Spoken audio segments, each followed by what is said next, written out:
Gold took a big hit today. It did. You know, huge.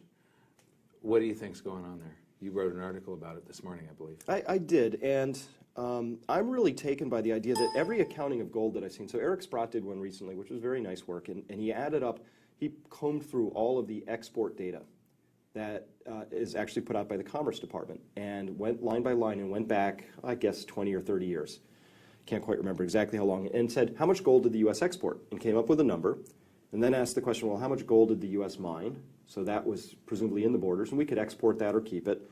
And then added in all the scrap and everything else and said, wait a minute, in the past 30 years, if that was the time frame, the United States apparently has exported 4,500 tons of gold that can't be accounted for anywhere else in the system. So where did that come from? It dwarfs anything you could possibly imagine as scrap being melted down from jewelry and things like that. There's no private source that he could identify, so the conclusion was that had to have come from some official source. So now fast forward to the other accounting trick on central bank balance sheets is that when they account for that gold, let's give the Fed a couple credits and say, okay, it's yours. On their line, they'll say gold and gold lease. Right, which is an asset and a liability being kept track of as a single line item. It's a single line item. It should at least be two line items. But you know, to say physical gold I have in my possession plus this stuff I loaned out and took money back, because that money probably shows up elsewhere on their balance sheet anyway, right? So, so to carry what you've leased out and the stuff you actually own is the same item. It just violates all sorts of accounting rules and just common sense.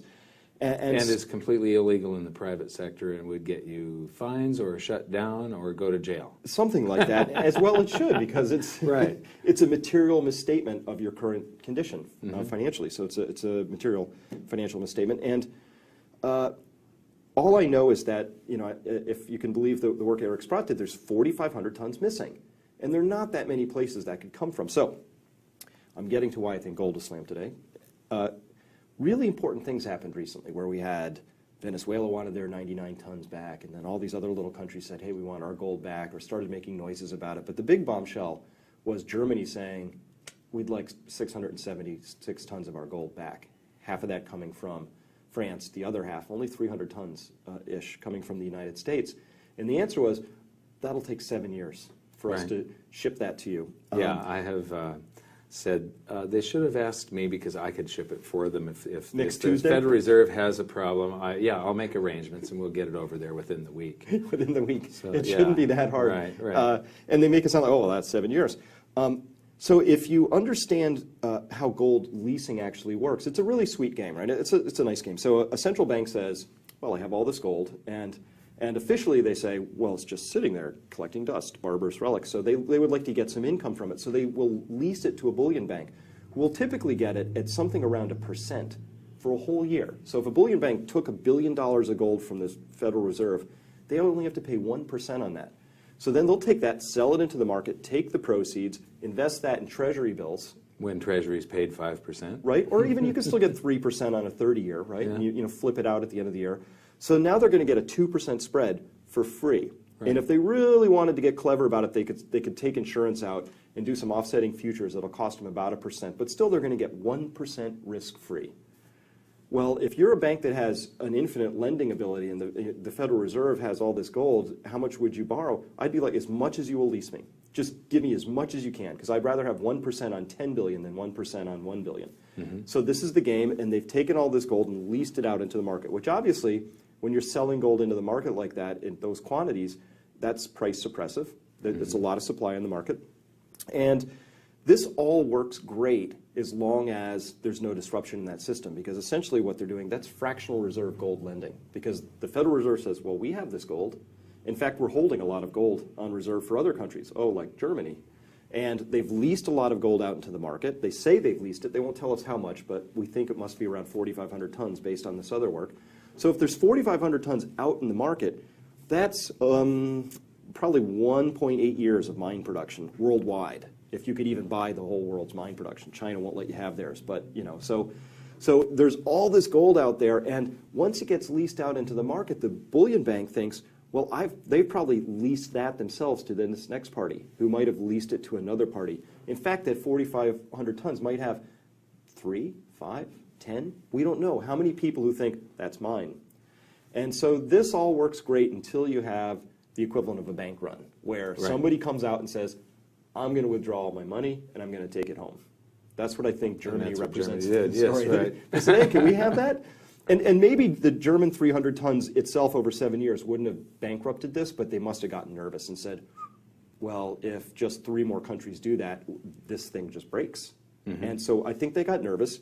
And so I've watched the gold market carefully enough, long enough. I traded the futures very aggressively at a point in time. So I understand how the market works. And when I see at 12:05 in the morning, 3,000 big gold contracts get dumped within a single 1-minute tick, that has only one possible explanation, and that is somebody was attempting to drive the price down in that moment, because it's a thin market, it's in the overnights, it's a concentrated dumping of positions. They always explain it the next day in the news. They go, oh, that was an investor unwinding. Well, they must be the worst investor in the world. Like, if that was a hedge fund, you should just fire them right now, because that was ridiculous. That's not unwinding. That's clearly price manipulation. So I've seen enough of these price manipulations coming several months now that I've said, oh, somebody is trying to just drive the price down. And so today, we saw this big sort of success in that story. There was a huge price reduction, almost $70 in gold in a single day. It's huge. And guess what's going to happen as a consequence of that? GLD is going to get a lot of redemption calls from nervous people, mostly small investors. Probably several hundred tons will be disgorged from GLD as a consequence of this.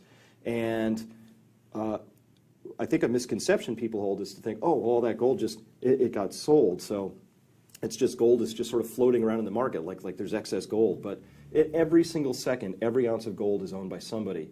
All I know for sure is that GLD now owns less of it, and somebody else owns more of it. If the more of it side of this is not bullion banks, I will be deeply, deeply surprised, or other financial parties and intermediaries who are part of this gold leasing chain and network. It feels to me like this was a move designed to shake out a bunch of weak hands, scare up a bunch of gold, and pull it into the official side of the system. To cover shorts. Probably, to cover the leasing and the other shorts. When you lease something out and you owe it to somebody else, you have to get it back to be able to return it. Absolutely. So there's Germany over there, and it's leased to J.P. Morgan through the Federal Reserve. And the best way to get something from somebody is to convince them they don't want it. So, oh no, the price went down. I better get rid of this stuff, you know. And that's one of the great mysteries of financial assets and monetary assets, that the lower in price they go, the less of them people seem to want. And the higher in price they go, the more Don't buy it when it's on sale. Buy it when it's in a bubble. Right. Yeah. Okay. So this, to me, it's if it's not now, very shortly we're going to have just a historic another opportunity as a buying opportunity. Instead, you know, I note this whole gold leasing scheme, and there's a part of me that says, well, that's just wrong. I get a little cranky about it because I can see the manipulation for what it is. It's just people who are less sophisticated or less well connected being fleeced and coughing up their gold to people who are more well connected and more deep pocketed.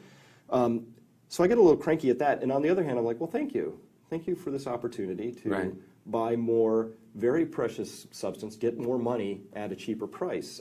I personally am happy with that. So I hope that people don't take this as an opportunity to say, I really can't, I don't want to be in that substance because look, it's hated and nobody wants it. That it's really, that is going to be one of the cruelest jokes ever played on people who get scared away from gold and silver at this moment in history, given where we are. And it's just surprising that they're able to get away with this again and again and again. Right. When you all the news that keeps on coming out during this consolidation and pullback suggests that gold should be far, far higher than it is right now. Absolutely.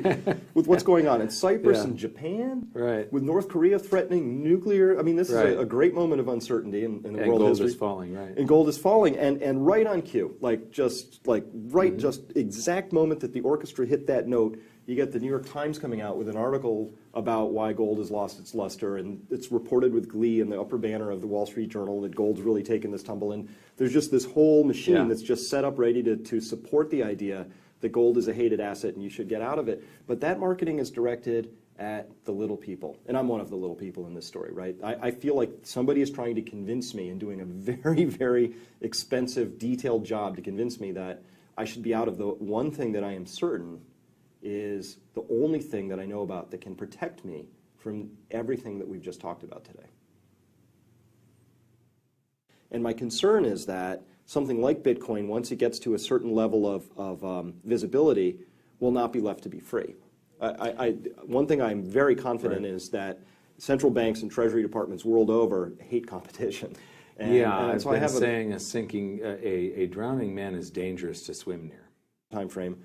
The United States apparently has exported 4,500 tons of gold that can't be accounted for anywhere else in the system. So where did that come from? It dwarfs anything you could possibly imagine as scrap being melted down from jewelry and things like that. There's no private source that he could identify. So the conclusion was gold took a big hit today. It did. Huge. What do you think's going on there? You wrote an article about it this morning, I believe. I did, and I'm really taken by the idea that every accounting of gold that I've seen, so Eric Sprott did one recently, which was very nice work, and he added up, he combed through all of the export data that is actually put out by the Commerce that had to have come from some official source. So now fast forward to the other accounting trick on central bank balance sheets is that when they account for that gold, let's give the Fed a couple credits and say, okay, it's yours. On their line, they'll say gold and gold lease. Right, which is an asset and a liability being kept track of as a single line item. Its department, and went line by line and went back, I guess, 20 or 30 years. Can't quite remember exactly how long, and said, how much gold did the U.S. export? And came up with a number, and then asked the question, well, how much gold did the U.S. mine? So that was presumably in the borders, and we could export that or keep it. And then added in all the scrap and everything else and said, wait a minute, in the past 30 years, if that was a single line item, it should at least be 2 line items. But to say physical gold I have in my possession plus this stuff I loaned out and took money back, because that money probably shows up elsewhere on their balance sheet anyway, right? So to carry what you've leased out and the stuff you actually own is the same item. It just violates all sorts of accounting rules and just common sense. And is completely illegal.